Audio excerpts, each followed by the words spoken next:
So far, there are 11 names thrown into the mix to be the next Tory leader, and all are talking about lowering taxes, yet all of them voted to raise them. And yet, weirdly, none of them have raised the topic of dealing with Russian donations to their party, however. So for anyone talking about choice or diversity or change amongst candidates, don't be silly. They're still all Tories. Collectively, they're like the worst panel of apprentice candidates ever assembled. Instead of there being one or two candidates standing out due to possessing all the likability and talent of a fart and a lift, it's every single one of them. So far, we have Rich List Rishi, I got a Partygate fine too, Sunak, Suella Let's Break International Law Braverman, Kemi I hacked Harriet Harman's website Badenoch, Nadeem I'm under investigation by HMRC over my tax affairs Zahawi, Sajid Johnson so good I quit under him twice Javid, Grant still hiding from the RMT Shaps, Liz Cheese Imports are a disgrace Truss, Jeremy Kill the NHS Hunt, Tom I was in the army Tuganat, Penny Oscarpit Stories is in my campaign bid Mordant, and Raymond I used to be in Labour but joined the Tories so I could get elected Chishti. What a lineup!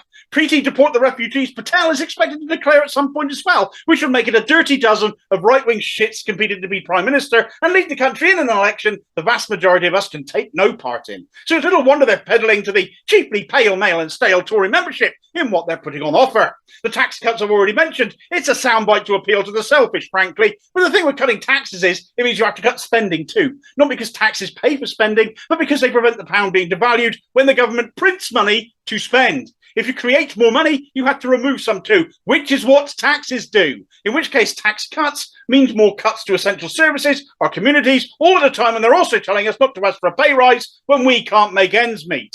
Only the wrong taxes are bad. Cut VAT and levy a wealth tax, particularly on dividends and rental incomes. That'd be a good idea, but we won't see that. Don't be silly, Damo. Also key amongst their collective offers is the preservation and expansion of the Rwanda deportation scheme. Despite being illegal under international law and our obligations under the European Convention on Human Rights, they want to heap more cruelty on people already left with nothing.